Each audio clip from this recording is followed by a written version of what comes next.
कोई रामद्रोही हो सकता है? जो वास्तविकता में शिव का भक्त होगा वो तो नहीं हो सकता, पर जिसको केवल शिव भक्ति का दिखावा या अहंकार करना हो तो वो बिल्कुल हो सकता है। रावण भी परम शिव भक्त। お前はもう死んでいる。何？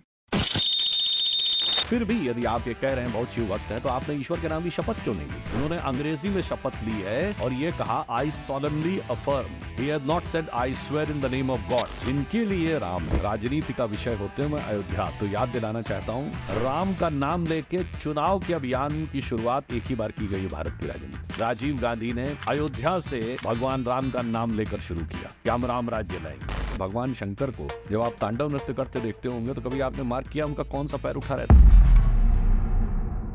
और जब इस्लाम में दुआ मांगी जाती है तो दोनों हाथ से, दाएं हाथ से अभय मुद्रा दिखाई देता है। आप इमेजिन करिए कि ये वाक्य किसी भाजपा के नेता ने बोल दिया होता, हिंदुस्तान से लेके और कहिए विदेश तक जलजला आ गया होता।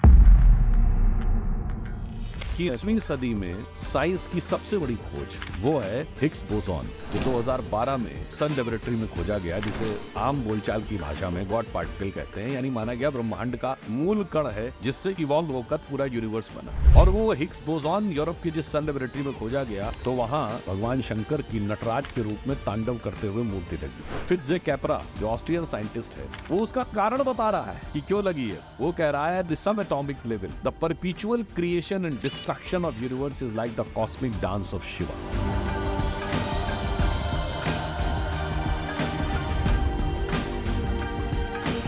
इसने साफ दिखा दिया कि रोटी कपड़ा मकान देकर भी कोई विशेष वर्ग आपको एक वोट देने को तैयार नहीं। ये तो स्पष्ट हो गया कि इस चुनाव में मुसलमानों ने भारतीय जनता पार्टी से बदला लिया।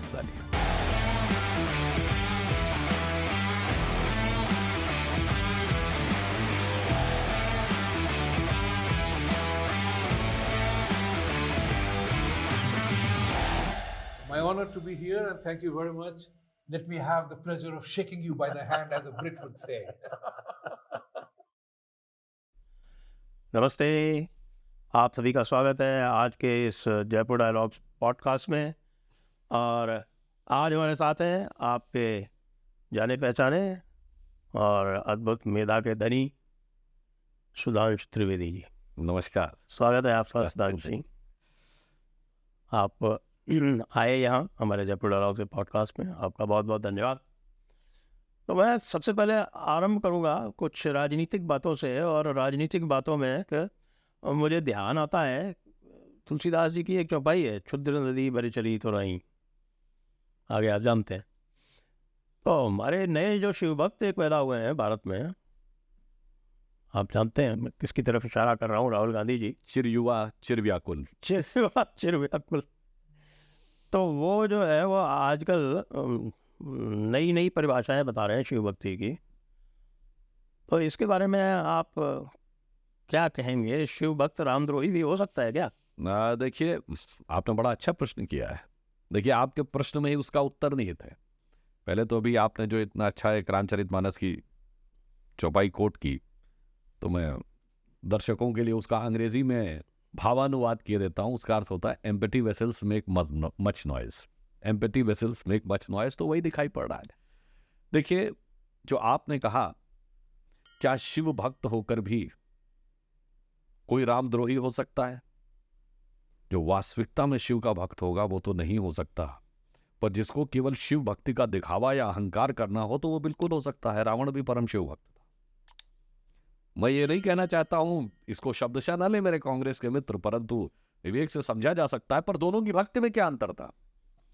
भगवान राम जब युद्ध में विजय के लिए भक्ति करते थे तो उन्होंने रामेश्वरम में शिवलिंग की स्थापना के समय क्या कहा? नमामि शमीशान निर्वाण रूपम, यानी विभुम व्यापकम ब्रह्म वेद स्वरूपम। तो उन्होंने वेद के स्वरूप के रूप में, व्यापक वेदों के स्वरूप में जो दिखाई पड़ रहे हैं, उस शिव की आराधना की।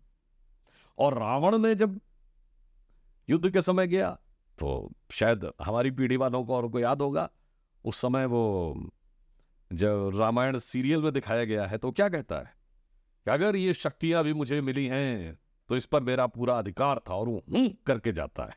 यानी उसके अंदर अहंकार है। और रावण का शिव स्रोत क्या है? शिव तांडव स्रोत है। जटाटवी गलत जल प्रवाह पावित स्थले, यानी उसके अंदर एक एग्रेशन है। और भगवान राम में की शिव स्तुति में समर्पण है। और अब मैं क्यों कह रहा हूं, कोई कहे कि साहब ये तो आपने प्रतीकात्मक कह दी, वो भी मैं फैक्ट बताना चाहता हूं। राहुल गांधी जी भगवान शंकर की फोटो लेकर सदन के पटल पे खड़े हुए, जो कतई सम्मानजनक नहीं था। वो ईश्वर की गरिमा, महिमा और श्रद्धा के कतई अनुरूप नहीं था। फिर भी यदि आप ये कह रहे हैं बहुत शिव भक्त हैं, तो आपने ईश्वर के नाम की शपथ क्यों नहीं ली? करेक्ट। कोई दर्शक जाके चेक करें, उन्होंने अंग्रेजी में शपथ ली है और ये कहा आई solemnly affirm, जिसका हिंदी में अनुवाद हुआ मैं सत्य निष्ठा की शपथ लेता हूं। He has not said I swear in the name of God. अंग्रेजी में भी होता है, सारे US president swear in the name of God करते हैं। तो भाई अगर ईश्वर के प्रति आपको सदन के पटल पर शपथ लेने की तो भक्ति नहीं है, मगर सदन के पटल पर फोटो दिखाने की भक्ति है, तो फिर इसके लिए तो पंचतंत्र में बहुत साफ कहा गया है, असली भगत और बगुला भगत दोनों का अंतर इस देश की जनता ने भली भांति देखा। और मैं एक और फैक्ट बताना चाहता हूं, 2014 में राहुल गांधी जी ने ईश्वर के नाम की शपथ ली थी और हिंदी में ली थी। तो 2024 में ऐसा क्या बदलाव आ गया कि ईश्वर नाम की शपथ solemnly affirm में बदल गई और उसके बाद सदन का सत्र शुरू होते होते ईश्वर की फोटो सदन के पटल पर आपके हाथ में राजनीति करने के लिए आ गई। तो इसके लिए मैं यही कहना चाहूंगा एक लाइन में कि देख तेरे संसार की हालत क्या हो गई भगवान, कितना बदल गया ईमान।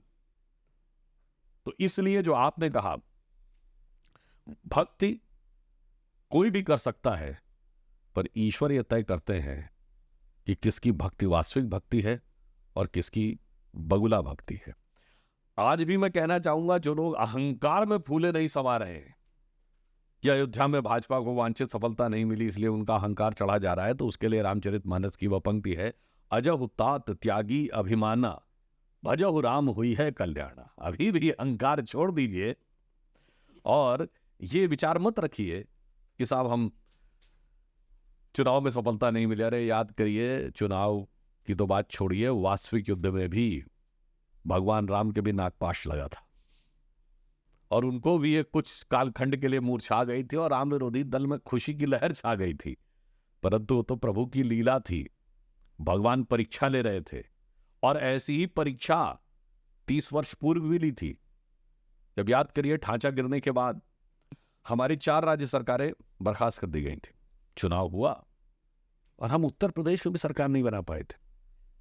तब एक नारा चला था, तब सपा बसपा कांग्रेस आई, सारे मौसरे भाइयों ने मिलकर सरकार बना ली थी। तो एक नारा चला था, मिले मुलायम काशी राम, हवा में उड़ गए जय श्री राम। जी हाँ। और जो ये था, जो ये ख्वाब दिल में संजोए बैठे थे कि हवा में उड़ा दिया, 93 के दिसंबर में यानी 94 के शुरू में नारा लगा था, 4 साल के अंदर भारतीय जनता पार्टी ने इतिहास रच दिया और केंद्र में पहली सरकार बना ली। वैसे तो 96 में 13 दिन की बन गई, तो 98 की सरकार फिर पूरी चली 6 साल तक। क्यों? हम उससे विचलित नहीं हुए थे, क्योंकि राम हमारे लिए राजनीति का मुद्दा नहीं है, श्रद्धा, समर्पण और भारतीय सांस्कृतिक आत्मा का मुद्दा है। इसीलिए हम 2 सीटों की पार्टी थे, तब भी खड़े थे जब सपने में गुमान नहीं था। आप मोदी जी की पीढ़ी तो छोड़िए, हमारी पीढ़ी के लोगों को नहीं था कि कभी जिंदगी में ऐसा दिन आएगा कि केंद्र में स्पष्ट बहुमत की भाजपा सरकार भी हो, तब भी खड़े थे। 86 सीटों पे आए तब भी खड़े थे, 120, 161, 182 पे भी वैसे ही खड़े थे, 282 पे भी उसी श्रद्धा भाव से खड़े थे, 303 पर भी खड़े थे और आज 240 पे भी खड़े हैं। हाँ, जिनके लिए राम राजनीति का विषय होते हैं, मैं अयोध्या तो याद दिलाना चाहता हूं, जिन लोगों को नहीं याद हो, राम का नाम लेके चुनाव के अभियान की शुरुआत एक ही बार की गई है भारत की राजनीति। नवंबर 1989 का लोकसभा का चुनाव राजीव गांधी ने अयोध्या से भगवान राम का नाम लेकर शुरू किया था कि हम राम राज्य लाएंगे। नवंबर 89 और ठीक 1 साल के अंदर नवंबर 1990 कार सेवकों पर गोली चलाने वाली मुलायम सिंह की सरकार को समर्थन देके बचाया। इतना बड़ा यू टर्न 12 महीने के अंदर। आपके लिए राम सियासत का सबब थे, हमारे लिए इबादत का सबब है। मतलब आपके लिए वो राजनीति की विषय वस्तु थे, हमारे लिए वो श्रद्धा का अवलंबन है। देखिए, राहुल गांधी जी अभी 1-2 दिन पहले गुजरात में थे, और गुजरात में उन्होंने ये, जिसको कहें कि एक बड़े अहम भाव से ये कहा, बड़े दम्भ से, कि हमने उस मूवमेंट को, जिसको अडवाणी जी ने राम जन्मभूमि मूवमेंट को जिसको स्टार्ट किया था, जिसका सेंटर अयोध्या था, हमने उसको अयोध्या में ही हरा दिया है। तो अब हम गुजरात में हराएंगे भारतीय जनता पार्टी को। वैसे गुजरात में कांग्रेस का मत प्रतिशत आधा रह गया। पिछला गुजरात विधानसभा का चुनाव था, 182 सीटें हैं गुजरात में। हम लोग कह रहे थे कि 150 जीतेंगे। तो मन में कभी कभी, आपको ईमानदारी से बात बताऊं, संदेह उत्पन्न होता था, क्योंकि गुजरात में 32 सीटें ऐसी थीं विधानसभा की जो 1947 से आज तक कभी कांग्रेस हारी नहीं थी। तो वही 32 हटा दिए तो 150 तो कुल बची। उसके बावजूद कांग्रेस उसमें से आधी हार गई। और कौन ले गया? आपका इंडी गठबंधन का सहयोगी ले गया। मुझे लग रहा है जब ये गुजरात को लेकर ख्वाबों ख्यालों की खाम ख्याली का दावा कर रहे हैं, मुझे लग रहा है तो पूछना तो आम आदमी पार्टी से चाहिए। उसने दावा किया था ना कि वो अगले चुनाव में मुख्य विपक्षी दल बन के आ रही। तो वास्तविकता तो यह है कि गुजरात में आप अपना आधार नहीं बचा पाए। वो 32 सीटें नहीं बचा पाए जो सन 47 से लेके आज तक आपने नहीं हारी थी, और आपका गठबंधन सहयोगी आपका आधा वोट लेके चला गया। तो मुझे लगता है कि जो राहुल गांधी जी बोल रहे हैं, तो उनके लिए मैं एक बात कहना चाहूंगा कि पहली बार उनको एक दायित्वपूर्ण पद मिला है, संवैधानिक दायित्व का पद मिला है। अभी तक बिना दायित्व के सत्ता का उपभोग किया था। अब पहली बार आपको दायित्व के साथ गंभीरता से उसका आचरण करना है, और उसमें जितना उच्छृंखल आचरण दिख रहा है, उसके लिए मैं वो जो बड़ा आजकल एक चला हुआ है ना, वो शेर जिसकी शुरुआत तो प्यार मोहब्बत के लिए, मत आखिरी लाइन उसकी बहुत इन पे फिट बैठती है, वो है ना, खामोश लब हैं झुकी हैं पलकें, दिलों में उल्फत नई नई है। उसकी आखिरी लाइन है, जरा सा कुदरत ने क्या नवाजा जो आके बैठे हो पहली सफ में, मतलब प्रथम पंक्ति में, जरा सा कुदरत ने क्या नवाजा जो आके बैठे हो पहली सफ में, अभी से उड़ने लगे हवा में, अभी तो शोहरत नई नई। तो मुझे लगता है कि अभी आपकी जिम्मेदारी बहुत नई है। और याद रखिए, तब तो आप भगवान राम को उड़ाए दे रहे थे, हवा में उड़ गए जय श्री राम। आज आप क्या कह रहे हैं, जो मैंने संसद में भी बोला था, पुनः कह दे रहा हूं। आज हमारे विरोधी कह रहे हैं, देखिए भाजपा अयोध्या नहीं जीत पाई, बस्ती, प्रयागराज, चित्रकूट, रामटेक, नासिक, रामेश्वरम, वो सारे बता रहे, ये भी राम से जुड़े स्थल थे, ये भी राम, सब जगह हार गए। मतलब जो कल तक कहते थे कि राम कहाँ है, इसका सबूत दो, वो आज खुद उत्तर से दक्षिण तक राम का सबूत दे रहे हैं। तो प्रभु की लीला क्या थी वो समझ नहीं पा रहे हैं। राम पथ पर चल। राम हमें हरवाने के लिए नहीं आए थे, आपको अपना अस्तित्व मनवाने के लिए आए थे। अच्छा, इस पे जब ये बात करते हैं, अभय मुद्रा की बात करते हैं, और कहते हैं कि साहब कि भगवान शिव जो है वो कहते हैं डरो मत, हनुमान जी को भूल जाते हैं। वो तो भगवान शंकर का अंश थे, इनको तो पता ही नहीं होगा वैसे तो। और वैसे शिव जी का तांडव नृत्य भी इनको पता नहीं है। देखिए, ये कहते हैं कि साहब उन्होंने त्रिशूल गाड़ दिया, और वो कहते हैं हिंसा। अब हिंसा और हिंसा की परिभाषा भी इनसे ही सीखनी पड़ेगी। देखिए, पहली बात तो अभय मुद्रा पे उन्होंने एक अद्भुत ज्ञान दिया है। इस्लाम में उन्होंने अभय मुद्रा बता दी, जहां पर कि मुद्रा क्या कोई चित्र ही नहीं होता है। इस्लाम में उन्होंने तो यूं किया था, ये अभय मुद्रा है कि ये दुआ है। नहीं, ये तो दुआ मांगने। आप इमेजिन करिए कि ये वाक्य किसी भाजपा के नेता ने बोल दिया होता कि इस्लाम में अभय मुद्रा है, तो फतवा जारी हो गया होता। अरे हिंदुस्तान से लेके और कहिए विदेश तक जलजला आ गया होता। पर यहां पर कोई उलेमाओ इकराम उनसे पूछे कि उनको ये इल्म हुआ है या उनके ऊपर फजल हुआ है कि उन्हें इस्लाम में अभय मुद्रा नजर आ गई है। और यहां पर मैं गंभीरता से कहूंगा, किसी ने कोई प्रतिक्रिया नहीं व्यक्त की। इसका अर्थ हो गया कि ये जितने भी मजहबी रहनुमा हैं, उनकी मजहबी अकीदत सियासत के तराजू पे तौल के आती है। ये भी बात बहुत साफ हो गई। अब मैं जी दूसरा जो आपने कहा, नहीं आप कुछ कह रहे थे नहीं आप कंटिन्यू करें। कि भगवान शंकर के विषय में मुझे लगता है शिव तत्व को समझने के लिए बहुत विराट सामर्थ्य चाहिए, बहुत गहरा ध्यान चाहिए, तब आपको समझ में आएगा कि शिव क्या है।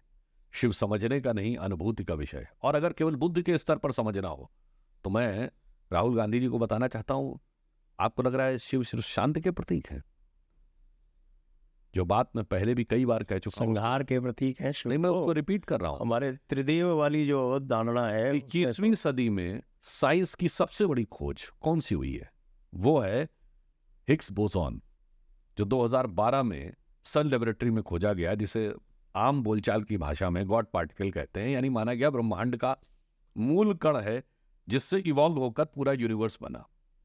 और वो हिग्स बोसॉन यूरोप की जिस सन लेबोरेटरी में खोजा गया, उसके कोर्टयार्ड में आप जाइए, लॉबी में, तो वहां नटराज की, भगवान शंकर की नटराज के रूप में तांडव करते हुए मूर्ति लगी है। और उसमें उसी सन लेबोरेटरी में एक साइड में फिट्जे कैपरा, जो ऑस्ट्रियन साइंटिस्ट है, वो उसका कारण बता रहा है कि क्यों लगी है। वो कह रहा है at the sub atomic level the perpetual creation and destruction of universe is like the cosmic dance of Shiva. क्यों उन्होंने तांडव करते हुए क्यों लगाई है? क्योंकि वो संहार का प्रतीक है। और उनका कहना है सृजन का निरंतर, सृष्टि का निरंतर सृजन और विध्वंस ब्रह्मांड का, यह भगवान शंकर के कॉस्मिक नृत्य की तरह है। ये कौन कह रहा है? एक ऑस्ट्रियन साइंटिस्ट कह रहा है। कहां पे कह रहा है? सन की लेबोरेटरी में, यूरोप की लेबोरेटरी में। इसमें भारत का कोई लेना देना नहीं है। और मैं उनसे कहना चाहूँ, संघी वाजपेयी कोई नहीं है, परंतु फिर भी मुझे नहीं लगता है कि उन लोगों को इतनी समझ होगी। फिर भी और समझना है तो अनकॉमन विजडम किताब पढ़ लीजिए, और भी है तो वे ऑफ लाइफ जो इरविन शॉर्डिंगर की किताब है, उसको जाके पढ़े तो समझ में आएगा कि शिव तत्व क्या है। और जिनको इसमें सिर्फ भय और अभय नजर आता है, तो मैं अटल बिहारी वाजपेयी जी की प्रसिद्ध कविता हिंदू तनमन हिंदू जीवन रग रग हिंदू मेरा परिचय, उसका एक छंद जो भगवान शंकर को ही समर्पित है, उसको ये कह देता हूं कि मैं आदि पुरुष निर्भयता का वरदान लिए आया भू पर, पै पीकर सब मरते आए, मैं अमर हुआ लो विष पीकर, अधरों की प्यास बुझाई है मैंने पीकर, वह आग प्रखर हो जाती दुनिया भस्मसात जिसको क्षण भरी छूकर। फिर भय से व्याकुल दुनिया ने आरंभ किया मेरा पूजन, मैं नर नारायण नीलकंठ बन गया न इसमें कुछ संशय, हिंदू तन मन हिंदू जीवन रग रग हिंदू मेरा परिचय। तो मुझे लगता है कि जिस ढंग से उन्होंने बाल सुलभ उच्छृंखलता के साथ and with the contempt of childish attitude उन्होंने जो दिखाया, दूर दूर तक शिव शंकर और शिव तत्व को, भगवान शंकर के स्वरूप को समझने की सामर्थ्य हो ही नहीं सकती। वैसे भी यदि वो नटराज की मूर्ति को देखेंगे, भगवान नटराज की, तो वो पूरी तरह से प्रतीकात्मक है। उसमें जो उनके हर मुद्रा की, उनके जो हस्त विन्यास की, उनके डमरू की, और नीचे जो पैरों के नीचे जो दबा हुआ है उसके सब प्रतीक है वो तो मुझे नहीं लगता कि नहीं प्रतीक। आप एक और बात देखिए, आपने नटराज की जितनी भी मूर्ति देखी होंगी उसमें भगवान शंकर को जब आप तांडव नृत्य करते देखते होंगे तो कभी आपने मार्क किया उनका कौन सा पैर उठा रहता है? सदैव बायां पैर। क्यों उठा क्यों रहता है? पहली बात, एक पैर, और बायां ही क्यों उठा रहता है? क्योंकि वह प्रलय का नृत्य है।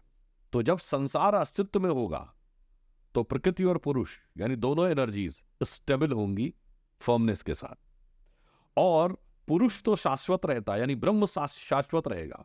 प्रकृति का एक बार विलोप होगा फिर क्रिएशन होगा। तो लेफ्ट जो है वो प्रकृति है, इसलिए बायां पैर उठा हुआ होगा जब वो तांडव नृत्य कर रहे होंगे, एक पैर सदैव स्थिर रहेगा। तो एक पैर उठा होना इसलिए जरूरी है। Now in the balance of nature one balancing factor has dissipated. अब now the second is coming. बहुत गहराई है इसमें। कामदेव का क्या अर्थ है, उनका क्या अर्थ है, और दूसरा कामदेव को कैसे भस्म किया भगवान शंकर ने, बाकी तो अलग छोड़िए। वो ये कहते हैं कि हिंदू कौन है? हिंसा हिंसा हिंसा, नफरत नफरत नफरत, नफरत नफरत। असत्य असत्य असत्य। तो मैं अब उनको ये बताना चाहता हूँ कि लेकिन वो तो ये कहते हैं कि साहब हमने तो बीजेपी वालों को कहा था, हिंदुओं को थोड़ी कहा था। कोई जाकर रिकॉर्डिंग में देख ले, उसमें तो बीजेपी नाम नहीं था। जो और उसका भी वर्ड्स है वो कहते हैं जो अपने आप को हिंदू कहते हैं। उसका भी मैं उत्तर देता हूं, मगर मैं उससे पहले ये कहना चाहूंगा, जो उन्होंने कहा कि हिंसा करते हैं लोग, तो भगवान शंकर के स्वरूप को समर्पित कविता की पंक्ति है कि मैं मधु से अनभिज्ञ आज भी जीवन भर विषपान किया, जो पूरे हिंदू समाज के लिए लागू होती।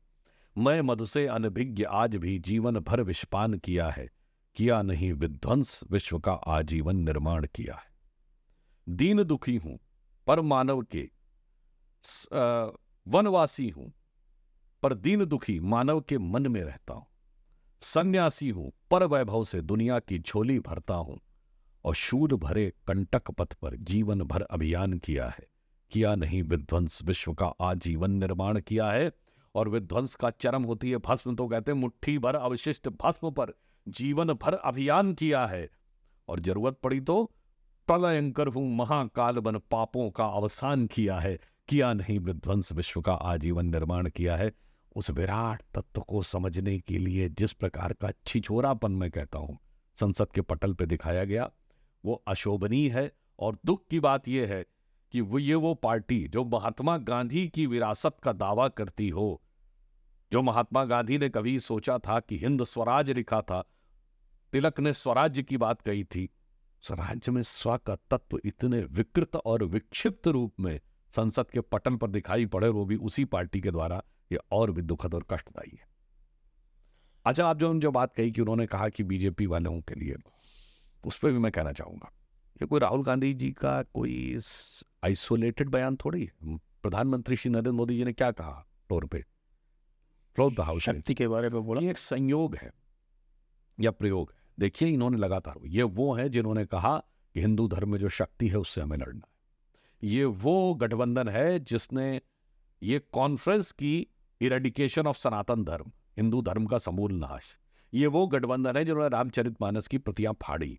ये वो लोग हैं जो 2-3 साल से दुनिया में जो कॉन्फ्रेंस हो रही है डिसमेंटलिंग ग्लोबल हिंदुत्व, यानी वैश्विक स्तर पर हिंदुत्व को का नाश करना, ये वो लोग हैं। कांग्रेस पार्टी के कर्नाटक के कार्यकारी अध्यक्ष रहे, जो आप PWD मिनिस्टर हैं, सतीश जारकिहोली बोल चुके हैं हिंदू शब्द गंदा है। और ये वो हैं जो हिंदू के साथ आतंकवाद शब्द बोल चुके हैं। बकौल विकीलीक्स, मैं ये नहीं कह रहा हूं विकीलीक्स में जो लिखा है वो एकदम सत्य है, पर आज तक कांग्रेस और राहुल गांधी ने उसका खंडन नहीं किया है। विकीलीक्स में तो वो ये तक बोल चुके हैं कि जो हिंदू एग्रेशन है वो लश्कर तैयबा से ज्यादा खतरनाक है।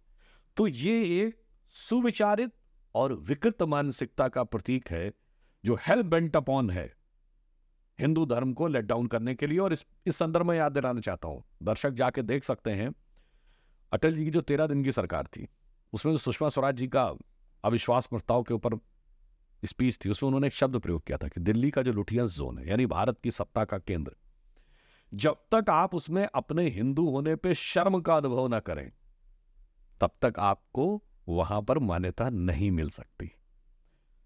तो कांग्रेस पार्टी उसी विरासत की मानसिकता की, गुलामी की मानसिकता की प्रतीक है, जो 20वीं सदी से 21वीं सदी में आने के बाद भी हिंदू होने पर शर्म का अनुभव, अपने धर्म ग्रंथों पर ग्लानि का अनुभव, और मजे की बात, बगैर पढ़े, इसमें से किसी ने कोई हिंदू धर्म ग्रंथ नहीं पढ़ा, किसी ने वो भाषा नहीं पता, इनमें से किसी ने किसी गुरुकुल में शिक्षा नहीं ली, और सब उसके खिलाफ बोलते हैं। तो दूसरी तरफ है, एक तरफ हिंदू होने पर शर्म करने की मानसिकता और एक हिंदू होने पर गर्व करने की मानसिकता, इन दोनों का अंतर है। और इसीलिए उन्हें नजर आता है ये शर्म की मानसिकता को, और शर्म की मानसिकता किस सीमा तक थी। मैं एकदम एक दूसरे विषय पे जाता हूं। आप याद करिए 70 और 80 के दशक में भारत की एक ग्रोथ रेट क्या थी, 2%। तो कहा जाता था this is a Hindu rate of growth. मतलब आप हिंदू को भारत की एक हद तक अपमानजनक कही जाने वाली 1.8 और 2% ग्रोथ रेट के साथ जोड़ देंगे। वहां पे हिंदू शब्द डालने का क्या अर्थ था? इसका मतलब हिकारत आपके मन में इतनी भरी हुई थी कि वो 2% ग्रोथ रेट, और तब जब रेट ऑफ इन्फ्लेशन क्या होता था 10, 12, 15, 16%, सन 73-74 में 26%, सन 90-91 में 17%। ये लोग कहते हैं ना वो हिंदू, हम हिंदू को मानते हैं, हिंदुत्व को नहीं। तो आप जिस रूप के हिंदू को मानते थे तब rate of growth 2%, rate of inflation 10 से लेके 16, 17 और 26%, और फॉरेन एक्सचेंज रिजर्व कितना था? 1 बिलियन से नीचे आ गया था। और दर्शक कहेंगे 91 में 1 बिलियन से नीचे, तो पहले ही बता देना चाहता हूं 7 बिलियन था हमारा 1980 में। और मजे की बात है चाइना का $2.5 बिलियन था फॉरेन एक्सचेंज रिजर्व 80 में। आज चाइना कहां, हम कहां पहुंचे। खैर, तो हम 7 बिलियन से, तो हम भी $650 बिलियन। अब 7 बिलियन से आपने 1 बिलियन के नीचे ले आए। ये वो थे जो हिंदू कहते थे, उन्हें हिंदू समझ में आता, उन्हें हिंदुत्व समझ में नहीं आता, और सोना गिरवी रख दिया गया था। और जब हिंदुत्व समझ में आने वालों की सरकार आई, तो अटल जी की सरकार, सुनिए, 10% हो गया। 100 बिलियन डॉलर पे फॉरेन एक्सचेंज रिजर्व पहुंचा अटल जी की सरकार में, 500 बिलियन पे पहुंचा मोदी जी की सरकार में, आज 650 बिलियन है। रेट ऑफ ग्रोथ 8.2 हो गई, रेट ऑफ इन्फ्लेशन 5% से नीचे आ गई। तो भाई अगर आप देख लें, तो अगर आपको वो जो हिंदुत्व समझ में नहीं आता है, तो वो देश का विकास भी नहीं कर पाता है। ये हिंदुत्व की बात किया आपने, इस पर जो है ये बड़ा आजकल हमारे जो वामपंथी लोग हैं उनका ये डिवाइस किया हुआ है कि भाई हिंदू कुछ और है, हिंदुत्व कुछ और है। और वैसे तो मैंने भी इस पे आर्टिकल लिखा है, आपका क्या विचार है? देखिए, ये निहायत ही हास्यास्पद और कुटिलतापूर्ण है। देखिए, हिंदू धर्म के साथ किस ढंग की, भारतीय संस्कृति के साथ भी मैं कहूँगा, छल किया गया। आपने हिंदुइज्म वर्ड सुना होगा, पर ism is always a claim. हाँ, इसीलिए मैं कह रहा हूँ, मगर आपने क्रिश्चियनिज्म और इस्लामिज्म तो वर्ड नहीं सुना है। इस्लामिज्म आजकल कुछ लोग कहने लगे हैं, लेकिन इसको एक मगर जो जमाने में structure से- मॉडर्निज्म कहा जाता था, अब उसको इस्लाम में परिवर्तित कर दिया। अब देखिए, जो भारतीय धरती से उत्पन्न जन्म है, धर्म है, भारतीय धरती से जन्मे हुए धर्म, उन्हीं में इज्म है। जैनिज्म वर्ड है, बुद्धिज्म वर्ड है, सिखिज्म वर्ड है, हिंदुइज्म वर्ड है, मगर क्रिश्चियनिज्म वर्ड नहीं है और इस्लामिज्म वर्ड नहीं है। उसी प्रकार ये लोग हिंदुत्व और हिंदू को अलग करने का प्रयास करते हैं, वैसे ही जैसे कोई कहे कि मैं पुरुष हूं, मेरे अंदर पुरुषत्व नहीं है। तो बस वो समझ जाना चाहिए। तो वास्तविकता ये है कि हिंदू धर्म की जो एक विराट, क्या कहना चाहिए, विराट तात्विक अभिव्यक्ति है, उसकी समाज में अभिव्यक्ति हिंदुत्व के रूप में होती है। और युगानुकूल आवश्यकता के अनुरूप, यानी in confirmation with the contemporary requirements, इसकी आवश्यकता है। एक हमारे मित्र हैं, उसको मैंने कोट किया, अपने आर्टिकल में कोट किया था, Hindutva is Hinduism that resists. आप जब हमारे ऊपर मुलम्मे चढ़ाने का प्रयास करते हैं और हम जब उसका प्रतिरोध करते हैं, तब हम हिंदुत्व हो जाते हैं, हम हिंदुत्ववादी हो जाते हैं। ये पूरे के पूरे जो वामपंथी जो छलवाद है, मैं इसको छलवाद कहता हूँ, बिल्कुल वो उसका रचा हुआ एक कुतर्क है, या एक जिसको कहे कि एक कूट रचित एक रचना है। जैसे आपने कहा, कांग्रेस से जो बाहर हो गए हैं आचार्य प्रमोद कृष्णम, उन्होंने वामपंथियों ने बड़ा बढ़िया एक शब्द प्रयोग किया था कि ये वामपंथी वेताल कांग्रेस को खाए जा रहे हैं। तो वो शब्द मुझे बड़ा रोचक लगा और आकर्षक लगा। प्रमोद कृष्णम ने कहा कि वामपंथी वेताल। अब ये अगर देखा जाए तो ये जहां बैठ जाते हैं, वही जो है वो उस प्रदेश का, उस देश का, उस व्यवस्था का पूरी तरीके से नाश हो जाता है। और जो आपने ये छल की बात कही, आपने रेस्ट की बात कही, वो ये कहे कि हिंदुइज्म, हिंदुत्व की अभिव्यक्ति, हिंदुत्व का कोई पॉलिटिकल अभिव्यक्ति नहीं होनी चाहिए, यही तो उनको है ना। तो मैं उनसे पूछना चाहता हूं, छत्रपति शिवाजी महाराज ने जो अपना साम्राज्य बनाया था, उसका नाम हिंदवी साम्राज्य, हिंदवी स्वराज, और बाद में हिंदू पद बादशाही था कि नहीं? That was clear cut political resistance. और उसके लिए उनके राजकवि भूषण ने बहुत साफ साफ लिखा भी है कि राखी हिंदुवानी, हिंदुआन का तिलक राखियो। अब किसी को कोई अगर ये कहे कि हिंदुआनी शब्द हिंदुत्व नहीं है, तो मुझे लगता है अब ये कुतर्क की बात हो जाएगी। कल के दिन आप कहें कि मान लीजिए हिंदी में ही है, अलग अलग लहजे में, राजस्थान में कुछ अलग लहजे में कोई चीज़ें प्रयोग की जाती हैं, तो आप यूपी में आएंगे तो थोड़ा सा उसका वर्ड बदल जाएगा, तो बिहार में थोड़ा वर्ड बदल जाएगा। इसका अर्थ ये नहीं हुआ कि उसका भाव बदल गया। तो कहते हैं राखी हिंदुआनी हिंदुआन का तिलक राख्यो, स्मृति पुराण राख्यो वेद धुन सुनी में, और शाही के सपूत शिवराज शमशीर तेड़ी, दिल्ली दल दाब के दीवार राख्यो दूनी। तो सीधे दिल्ली दल को दबाने की बात कर रहे हैं, यानी सीधे पॉलिटिकल कॉन्क्वेस्ट। शाही के सपूत शिवराज शमशीर तेरी, यानी तलवार की बात कर रहे हो, किसको? राखी हिंदुआनी हिंदुआन का तिलक राख्यो। तो बहुत स्पष्ट रूप से 400 साल पहले यह बात कही गई है। अब फिर भी किसी को नहीं समझ में आ रही हो तो इसका मतलब या तो वो समझना नहीं चाह रहा है, और या फिर उसे समझ रही।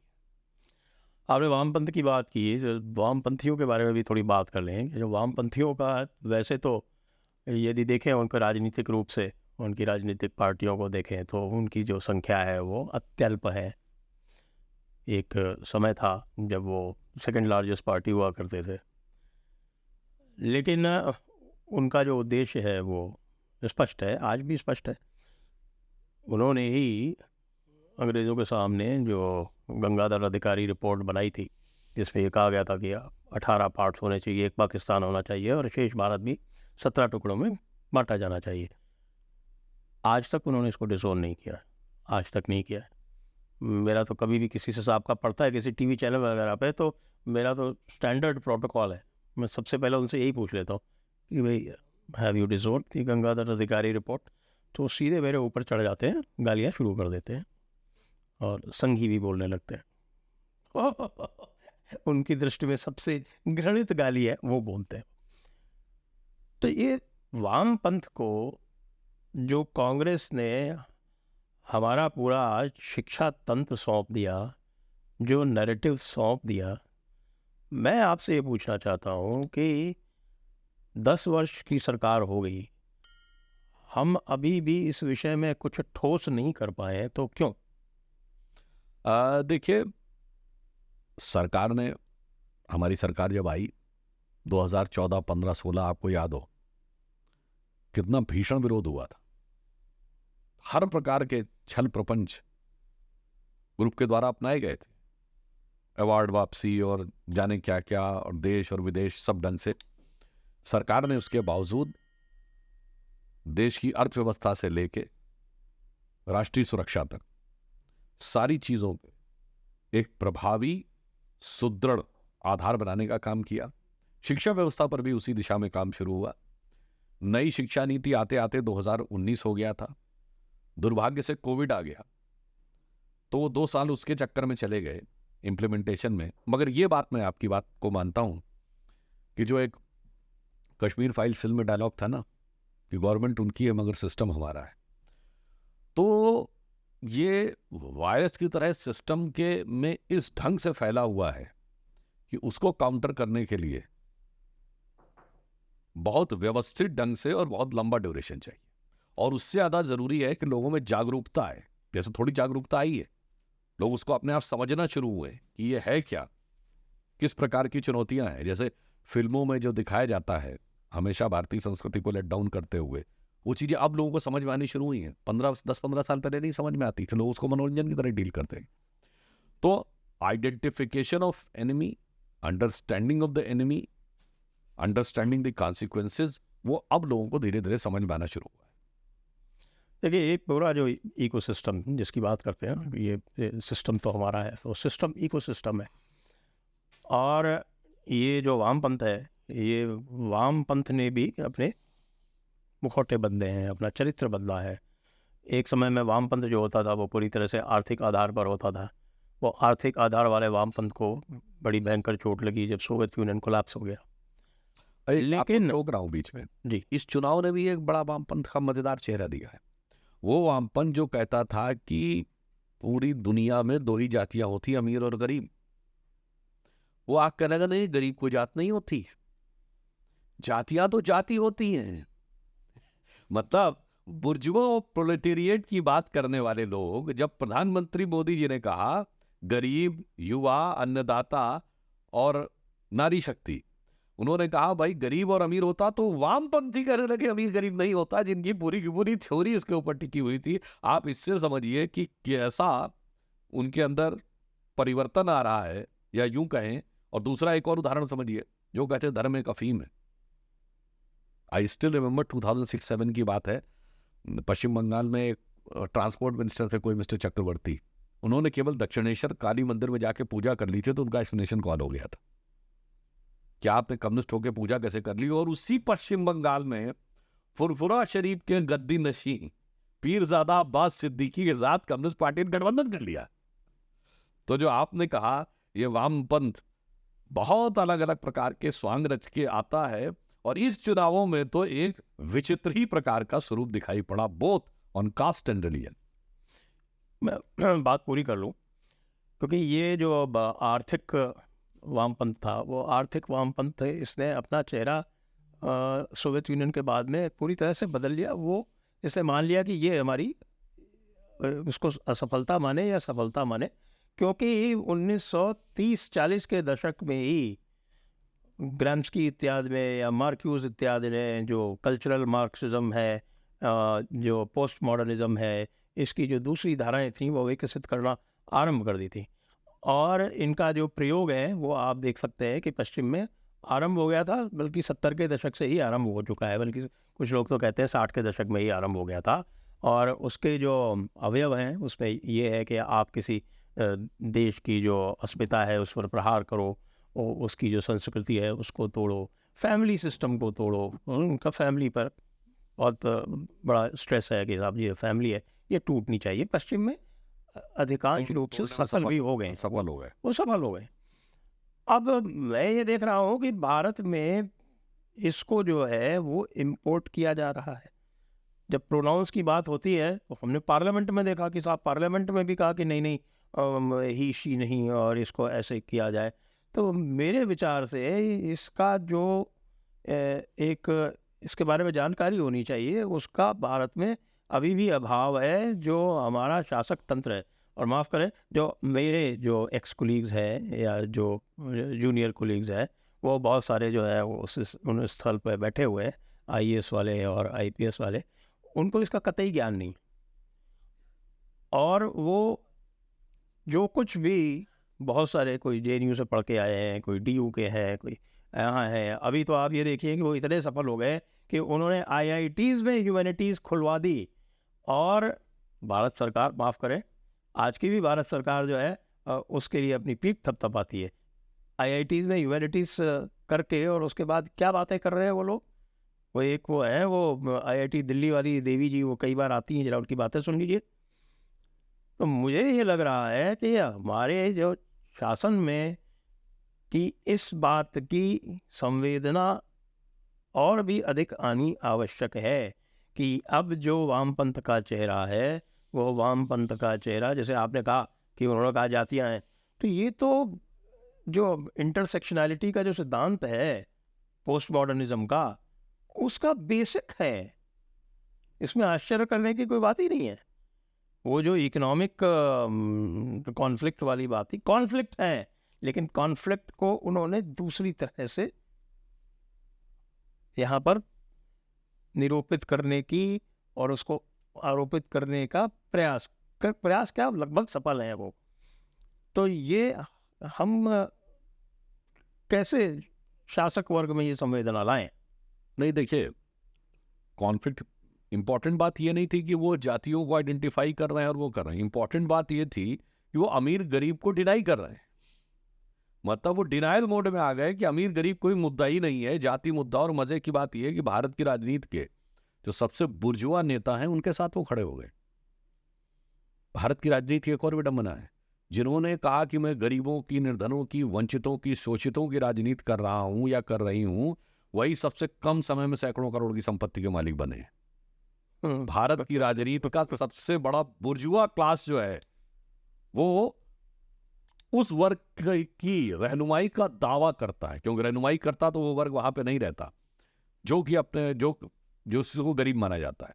तो इसलिए हम ये भी कहना चाह रहे हैं कि ये बिल्कुल एक अलग प्रकार का उन्होंने बदलाव और अलग प्रकार का किया। और जैसे भारत में तो एक और चुनौती है, पूरी दुनिया में जो एक दूसरे से लड़ रहे हैं, जैसे दुनिया में एक भी कम्युनिस्ट कंट्री बताइए जहां पर तोप लगा के मस्जिदें न उड़ाई गई, और दुनिया में एक इस्लामिक कंट्री बताइए जहां कम्युनिस्ट पार्टी बैंड ना हो। मगर भारत में कम्युनिस्ट और हार्ड लाइनर इस्लामिस्ट दोनों एक साथ हैं, और दोनों कहते मैं हैं। एक मिनट रोकूंगा आपको।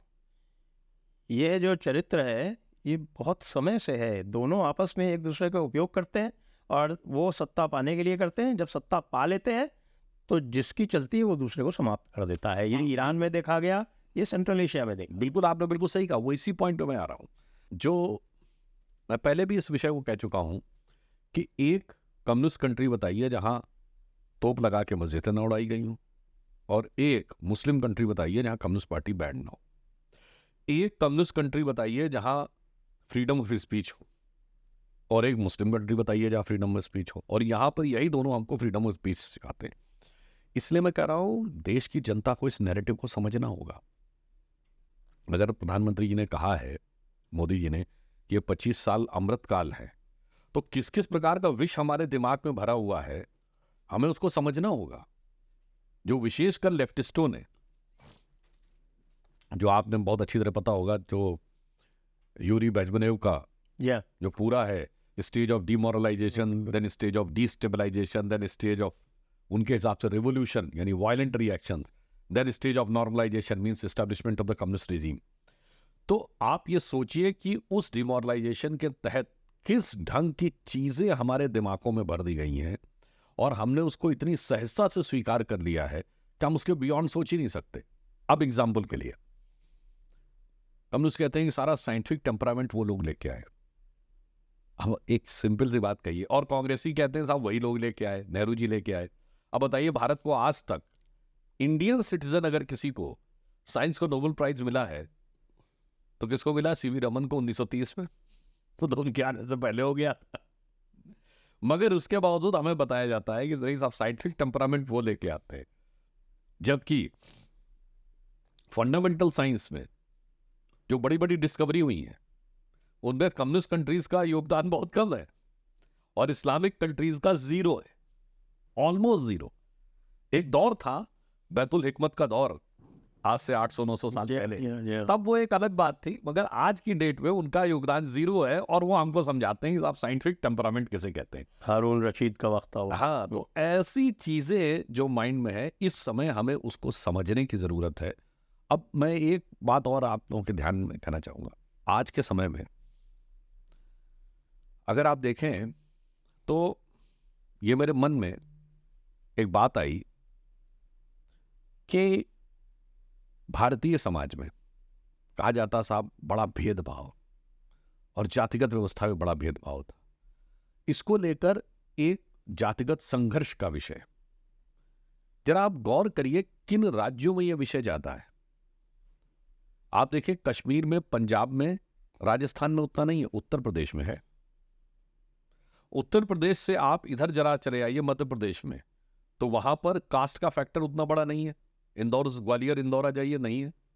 बिहार चले जाइए तो है, फिर बंगाल में है, आसाम चले जाइए तो नहीं है, फिर आप आइए महाराष्ट्र की तरफ तो महाराष्ट्र में है, गुजरात में उतना नहीं है, ब्रिटिश प्रोविंसेस। हाँ। अब आप आइए दक्षिण भारत में तो तमिलनाडु में है, मगर आंध्र में और कर्नाटक में उतना नहीं है। बहुत साफ मैं कहना चाहता हूं, ब्रिटिश इंडिया की जो रूल्ड स्टेट्स थी, अगर ये सच है कि वो भेदभाव भारतीय परंपरा की वजह से था, तो जो भारतीय परंपरा के अंतर्गत राज्य थे वहां पे ज्यादा होना चाहिए था, और वास्तविकता में ब्रिटिश इंडिया के स्टेट्स में ही ज्यादा है। यूनाइटेड प्रोविंसेस, आज का यूपी, बंगाल प्रेसिडेंसी, आज का बिहार बंगाल, बॉम्बे प्रेसिडेंसी, महाराष्ट्र जिसका सेंटर था, और साउथ में मद्रास प्रेसिडेंसी का सेंटर आज का तमिलनाडु था, वहीं पर ही आ गया।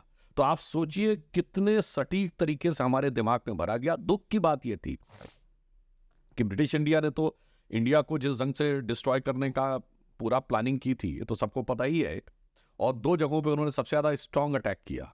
एक पंजाब, क्योंकि वो फाइटिंग सेंटर था, सोर्ड आर्म ऑफ इंडिया, और उस समय दक्षिण भारत में मद्रास प्रेसिडेंसी का सेंटर था तमिलनाडु, यानी आज का चेन्नई, वो इंटेलेक्चुअल सेंटर था।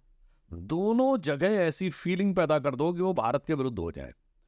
दुख की बात यह है कि आजादी के बाद उस प्रोसेस को रिवर्स करने की बजाय जब कांग्रेस ने अपना सारा इंटेलेक्चुअल एस्टेब्लिशमेंट कम्युनिस्टों को आउटसोर्स किया, एक्सेलरेट हो गया वो प्रोसेस। यानी जिस बुरी स्थिति में सन 47 में अंग्रेज हमको छोड़ के गए, ये लोग उससे ज्यादा बुरी स्थिति में 60, 70 और 80 के दशक के बाद ले आए। और आज मैं कह सकता हूं कि भारत की राजनीति के अधिकांश ये सो कॉल्ड सेकुलर दल उसी विरासत में कैसे भारतीय समाज के अंदर विभाजन उत्पन्न किया जा सकता हो, क्षेत्र पे हो, भाषा पे है, जाति पे हो, उस पूरे प्रोसेस को, यानी एक मैकाले की मानसिकता, मार्क्स की मानसिकता और एक मैकाले की मानसिकता, ये दोनों का सबसे विभत्स स्वरूप अब आगे दिखाई पड़ रहा है। आजादी के इस अमृत काल में इसको समझने की जरूरत है। और ये एक मामले में ये लड़ाई आजादी की लड़ाई से ज्यादा बड़ी लड़ाई है। कोई कहेगा ये तो बहुत बड़ा स्टेटमेंट हो गया, इसलिए बड़ी लड़ाई है कि आजादी की लड़ाई ऐसी थी जैसे हम जेल में हो। जो भी व्यक्ति जेल में, उसे पता रहता है नहीं आओ मुझे जेल से तोड़ के बाहर निकलना हो, फिर कभी जेल में नहीं आता है। ये लड़ाई वो है कि ड्रग एडिक्ट है आपका दिमाग ही कैप्चर कर लिया गया है, उस ड्रग के हेलुसिनोजन में है। जब आप ड्रग के हेलुसिनेशन में है तो जैसे ही वो ड्रग आपसे अलग होगी आप छटपटाने लगेंगे और आपको लगेगा नहीं उसी ड्रग में रहना अच्छा। जैसे मैं उदाहरण के लिए कहना चाहता हूँ, आप भी इसको एक्सपीरियंस करते होंगे, आप 4 अच्छी बातें लिखते होंगे। जैसे मैं कोई एक बात बोल दूं, उदाहरण के लिए भारतीय संस्कृति का वैश्विक प्रभाव, 2 उदाहरण दे दूं, 4 उदाहरण दूं, 14 लोग कूद पड़ते हैं आखिर। नहीं बिल्कुल नहीं था, भारत तो अच्छा था ही नहीं, कोई अच्छी बात कैसे कह सकते हैं आप, हम तो खराब ही खराब थे। ये है ड्रग्स कि आप अपनी अच्छाई देखकर भी उसको देखने को तैयार नहीं हैं। अगर आप ये कहें कि जापान में देवी बैजेंटीन है जो व्हाइट लोटस पे बैठती हैं, विजडम की प्रतीक है, हाथ में वीणा है, वो सरस्वती है, तो कूद पड़ेंगे नहीं इसका कोई कनेक्शन नहीं, दिस इज मियर कोइंसिडेंस। ठीक है साहब, मान लिया। तो अब आप ये कहें कि इजिप्ट में एक जो भगवान का एक स्वरूप है पिता, PYTAH, अरे ये तो जस्ट सिमिलरी ऑफ वर्ड्स। फिर मात, MATT, it's just simile of words. फिर आप कहें कि इटली में वहां पर रवन्ना एक जगह है, RAVN, रवन्ना, नहीं उसका कोई रावण से मतलब नहीं है। फिर उसकी गुफाओं में जो भित्ति चित्र भी मिल गए, अरे वो तो जस्ट एक आर्टिस्टिक चीज थी, कुछ नहीं। तो आप जाके रशिया में कहें कि एक there is a river by the name Moksha, अरे ये भी सिर्फ मियर कोइंसिडेंस है। फिर आप कहें कि हॉन्डुरास में मंकी गॉड ऑफ हॉन्डुरास, नहीं वो भी सिर्फ एक मियर कोइंसिडेंस है।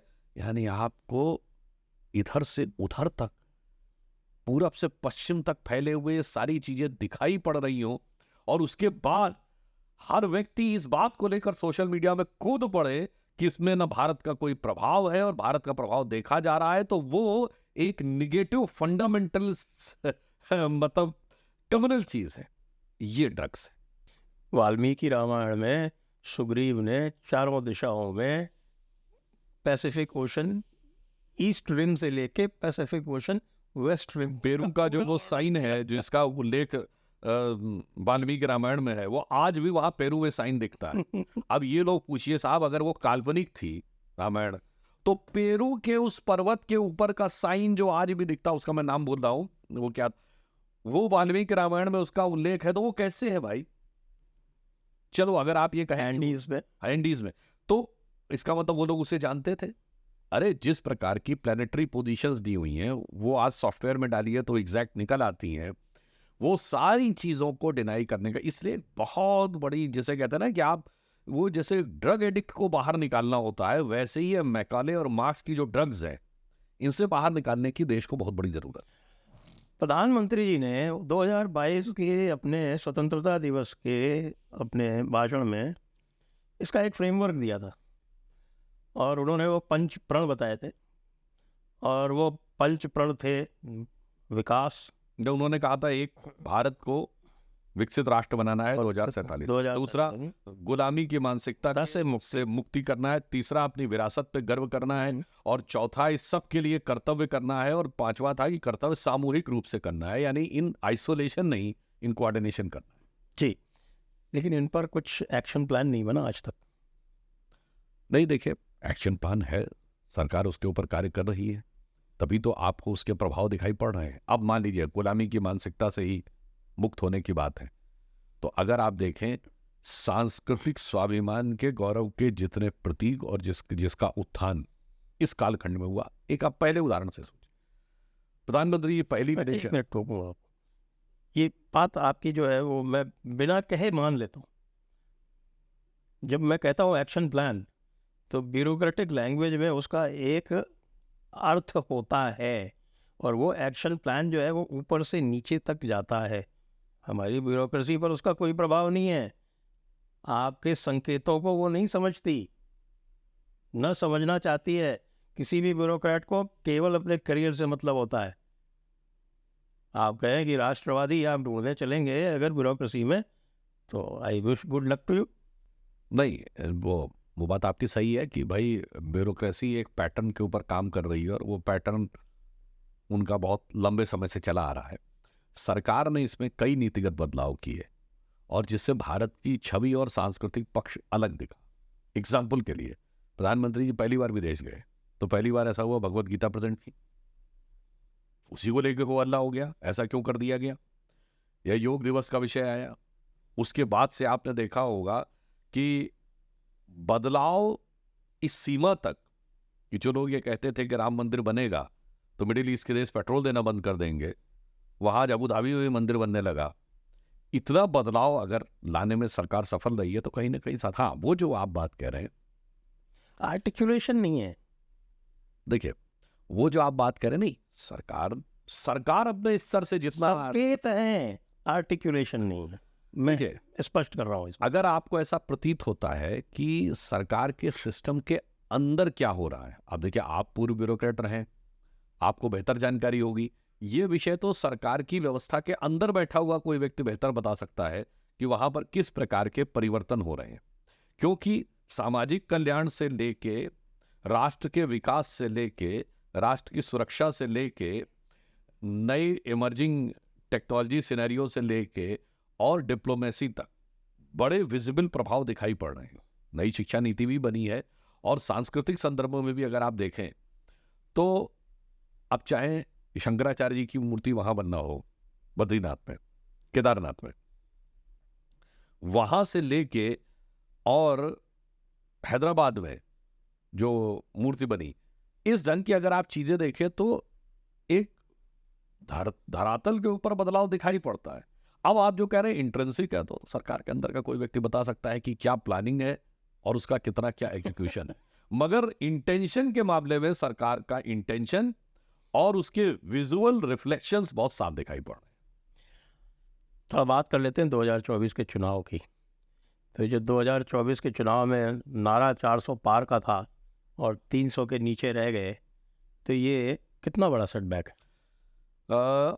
देखिए, निश्चित रूप से हम ये कह सकते हैं कि हम एक ऐसे स्टूडेंट की तरह थे जो डिस्टिंक्शन मार्क्स से पास होना चाह रहा था।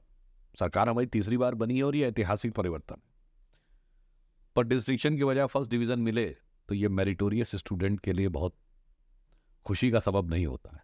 ये ठीक है कि हमारे जो विरोधी हैं वो थर्ड अटेम्प्ट पे थर्ड डिजिट नहीं टच कर पाए, मगर उनकी खुशी का पारावार नहीं है, क्योंकि लगातार फेल होने वाला जो बच्चा होता है वो अगर ग्रेस मार्क्स से भी थर्ड डिवीजन पास हो जाए तो उसकी खुशी का ठिकाना नहीं रहता है।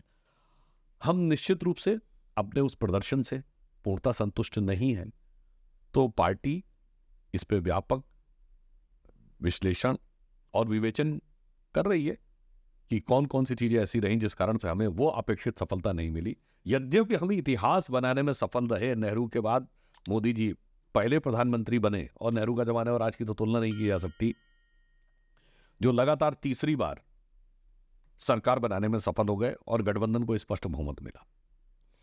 कल मैं किसी वरिष्ठ पत्रकार से बात कर रहा था, उत्तर प्रदेश से संबंधित है, और उनसे मैं पूछ रहा था तो उनके ही शब्दों में कि नारा तो 400 पार का दिया, लेकिन 400 पार क्यों ये नहीं बताया, और साथ में कोई नई बात जो थी वो नहीं बताई। कोई ऐसी नई बात एज अ रिएक्शन ज़रूर कुछ बातें आई, ख़ासतौर से माइनॉरिटी अपीजमेंट के बारे में, लेकिन उसके लिए भी कोई एक्शन प्लान नहीं बताया। हिंदुओं की विशेषकर बहुत दिनों से ये मान्यता है, अपेक्षा है।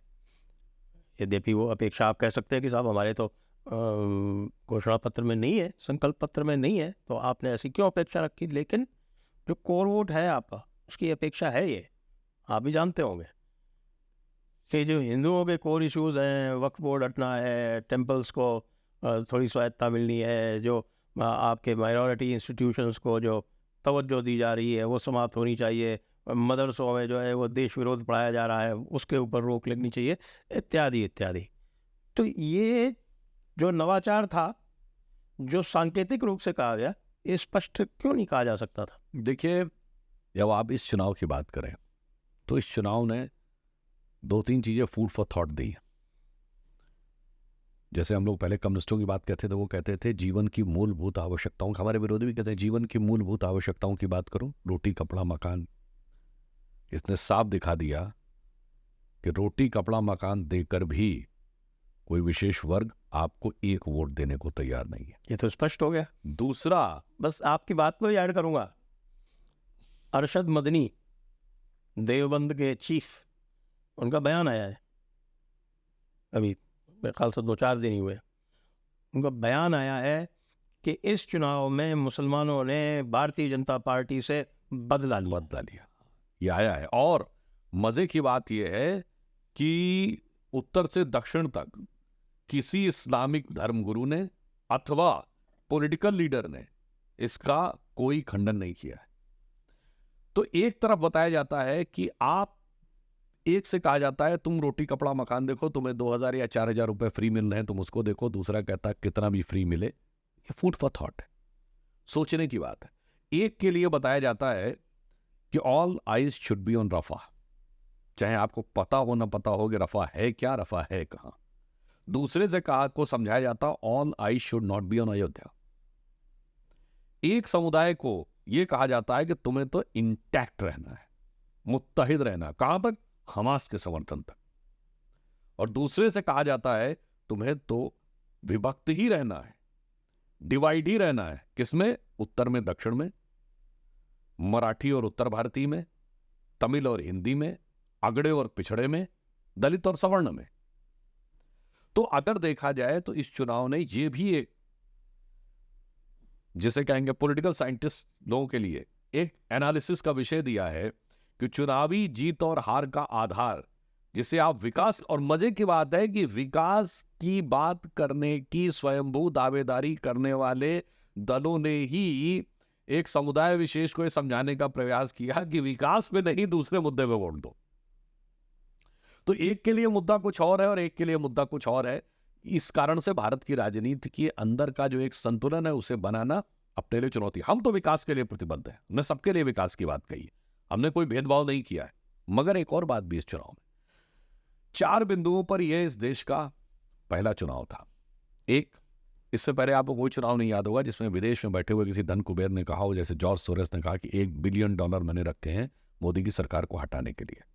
Never I remember in any general election openly किसी फॉरेन के इतने बड़े पावरफुल आदमी ने यह बात कही।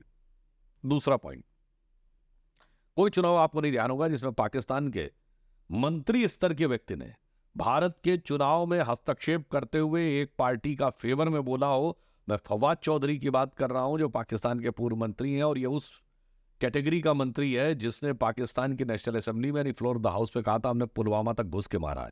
यानी ये मिनिस्टर का बयान फ्लोर ऑफ द हाउस पे है तो पाकिस्तान गवर्नमेंट का ऑफिशियल बयान हो गया, जिसके लिए ये लोग सवाल पूछते हो। और उसने क्या वर्ड बोला? बीजेपी जानी चाहिए, मोदी हटना चाहिए, चाहे जो मर्जी हो उसके बात कर लेंगे। इन वर्बेटम वही, क्यों नहीं किसी अपोजिशन वाले बोला आप कौन होते हैं हमारे बीच में बोलने वाले। तीसरा पॉइंट, चुनाव भारत में, अभी तीसरा पॉइंट, विदेशों में अखबारों में क्या छपा ये इंपॉर्टेंट नहीं है। आज तक आपको कोई चुनाव नहीं याद होगा जब किसी विदेश की सरकार ने, रूस की सरकार की फॉरेन मिनिस्ट्री ने ऑफिशियल स्टेटमेंट दिया कि भारत के चुनाव में विदेशी हस्तक्षेप हो रहा है। दुनिया के सबसे महत्वपूर्ण देशों में से एक देश ने, कोई आप ऐसा इलेक्शन बताइए जिसमें किसी गवर्नमेंट ने यह कहा हो। अब आप आइए चौथा पॉइंट, चुनाव भारत में हो रहा है, कोई मुख्य विपक्षी दल का नेता विदेश के अखबार में आर्टिकल क्यों लिख रहा है? शशि थरूर बांग्लादेश के अखबार डेली स्टार में आर्टिकल लिखते हैं क्या? Modi has to go. क्यों भाई? भारत में चुनाव है और मोदी हैज टू गो विदेश में क्यों लिखना है और किसको मैसेज देना है? और ये मैं चारों पॉइंट में अपना व्यू नहीं दे रहा हूं, मैं बहुत स्पष्ट किए दे रहा हूं, मैं किसी पे आरोप भी नहीं लगा रहा हूं, मैं फूड फॉर थॉट दे रहा हूं। देश का प्रबुद्ध वर्ग अपने आप सोचे और वो किसको मैसेज दे रहे थे, अब मैसेज को उससे कनेक्ट करिए। इस चुनाव में सबसे बड़ी जीत कौन सी सीट पे हुई है? वैसे तो सबसे बड़ी जीत इंदौर में हुई है लेकिन अगर उसको छोड़ दे क्योंकि वहाँ का तो कैंडिडेट ही विड्रॉ कर गया था, तो उसके बाद डुबरी में हुई है। धुबरी में 10,25,000 से कांग्रेस के रकीबुल हसन जीते और आसाम में आप किसी भी व्यक्ति जाके बदरुद्दीन पूछिए, अजमल हारे, मैं उसी पॉइंट पे आ रहा हूं, सुनिए। जमानत तो बच गई लेकिन उनकी। अब आप सोचिए, आसाम में जाकर आसाम के आसपास के क्षेत्रों में किसी से पूछिए तो धुबरी को मिनी बांग्लादेश कहा जाता है। जहां सबसे ज्यादा डेमोग्राफिक चेंज हुआ है पिछले 25-30 सालों में, वहां कांग्रेस कितने से जीत रही है? 10,25,000 से। यानी गौर फरमाए लोग, राहुल गांधी के 3 गुने बड़े अंतर से जीते हैं। अब आप सोचिए क्यों कांग्रेस के नेता बांग्लादेश के अखबार में आर्टिकल लिख रहे हैं मोदी हैज टू गो। फिर मैं कोई आरोप नहीं लगा रहा हूं, प्रबुद्ध जनता अपने आप सोचे, समझने वाले समझ रहे हैं, ना समझे हुआ नाड़ी है।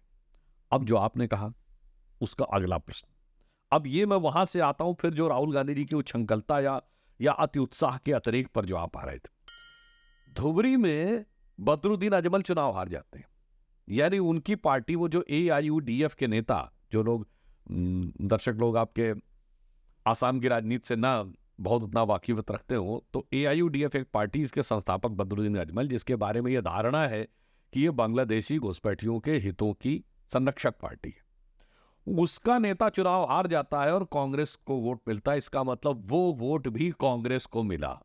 तो कांग्रेस किसकी कीमत पे आगे बढ़ी? दूसरी पार्टी की कीमत पे। जो प्रधानमंत्री जी ने, मोदी जी ने फ्लोर ऑफ द हाउस से बोला, कांग्रेस परजीवी हो गई है।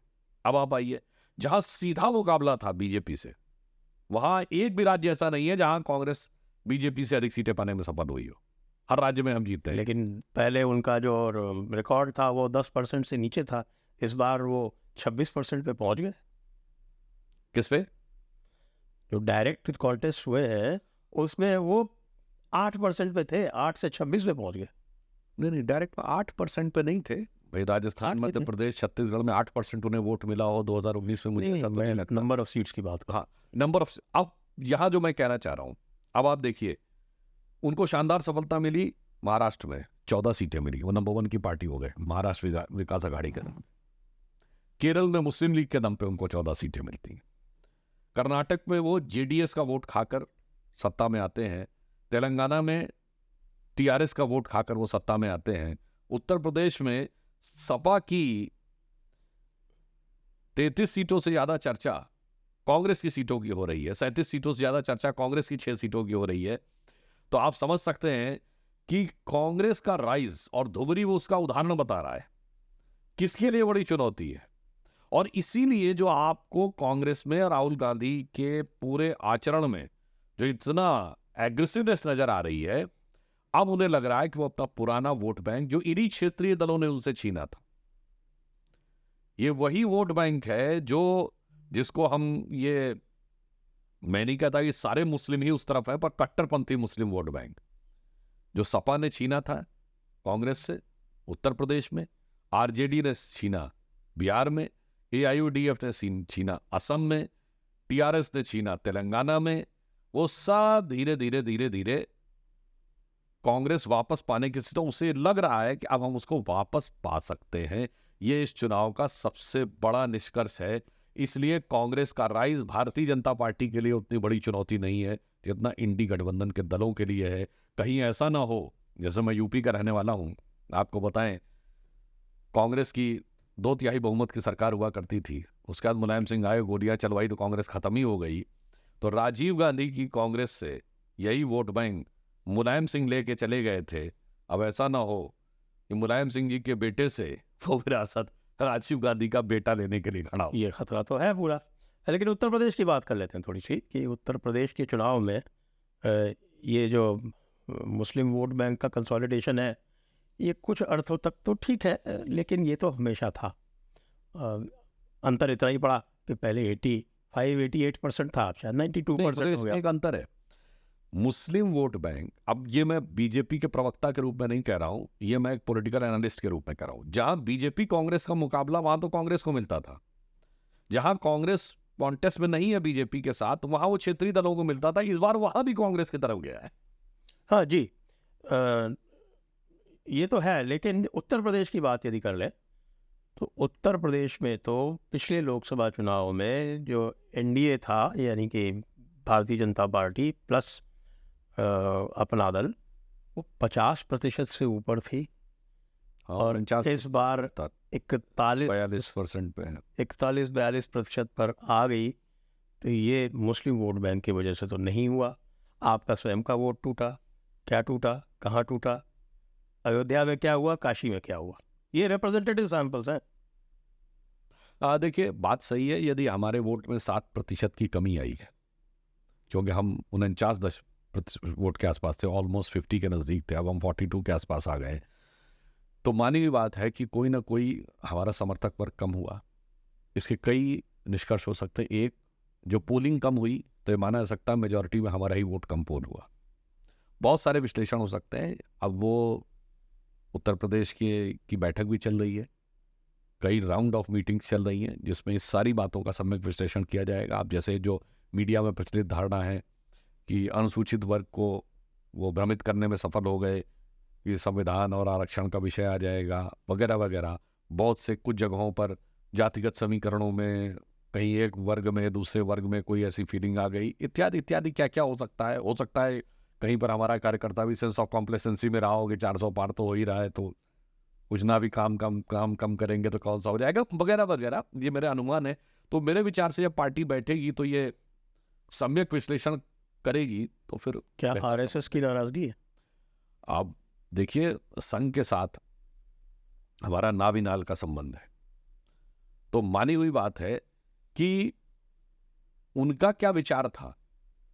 परंतु मैं इतना जरूर आश्वस्त हूं कि संघ, और चूंकि हमारे अधिकांश नेता संघ के स्वयंसेवक रहे हैं, आज हमारे सारे शीर्षस्थ नेता संघ के स्वयंसेवक हैं, मतलब प्रधानमंत्री मोदी जी से लेके और राष्ट्रीय अध्यक्ष नड्डा जी से लेके अमित शाह जी, राजनाथ जी, सभी लोग, तो एक अलग प्रकार का भावनात्मक संबंध है। तो उनका भी इसमें कोई डे टू डे राजनीति में कोई इन्वॉल्वमेंट नहीं रहता है, परंतु उसके साथ एक गहरा मानसिक और भावनात्मक संबंध है, तो उसके बारे में भी विचार होगा। और ये जो अयोध्या का प्रचार से बताऊं आपको, अयोध्या का राजा बन गया अवधेश प्रसाद, वो भी बताते हैं। देखिए, अगर एक बात बताऊं, जो आरएसएस से हम लोगों के रिलेशनशिप के बारे में लोग सवाल पूछते हैं, तो मैं उसे एक लाइन में कहना चाहता हूं कि तू ये कहता है कि रिश्तों की दुहाई देंगे, गौर से देख हर चेहरे में दिखाई देंगे।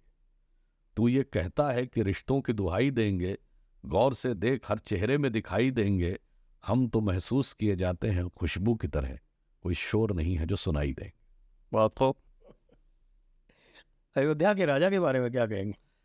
देखिए, ये कुछ वो है कि अगर कोई अपने को अयोध्या का राजा मानने लगे तो आप ये समझ लीजिए कि विनाशकाले विपरीत बुद्धि वाली स्थिति हो गई है।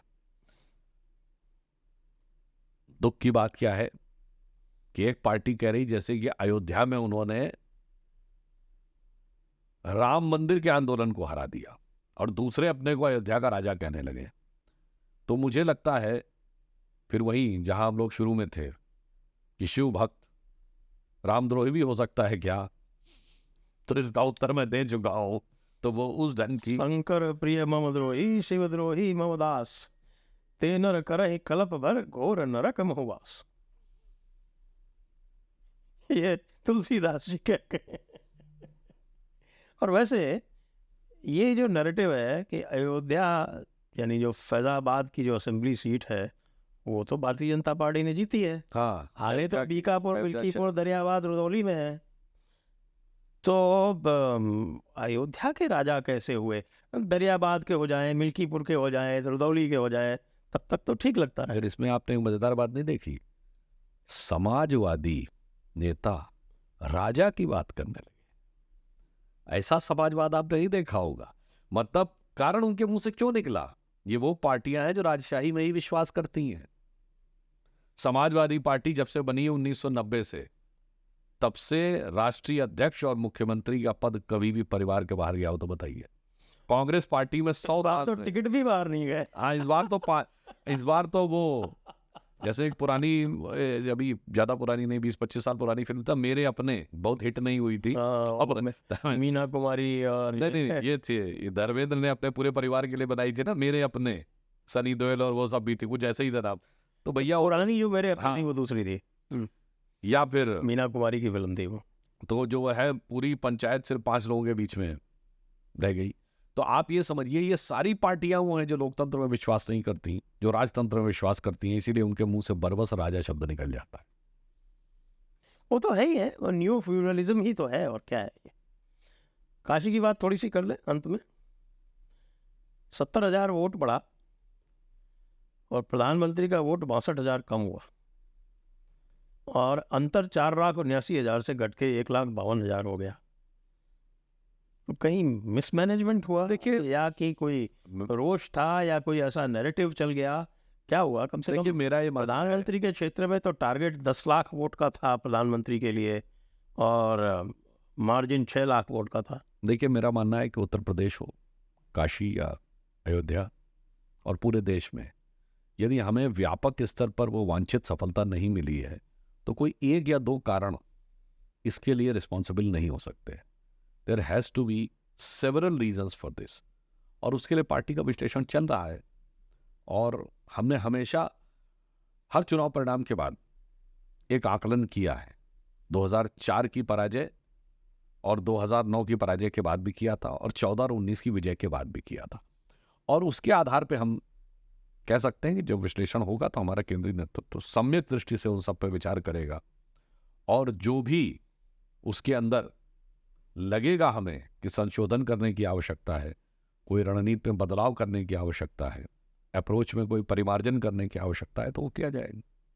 आपका बहुत बहुत धन्यवाद अंशु त्रिवेदी जी, आप हमारे साथ आए, आपने इतनी खुलकर चर्चा की, बहुत बहुत धन्यवाद। दर्शकों को बहुत बहुत धन्यवाद। जय हिंद, जय भारत, वंदे मातरम।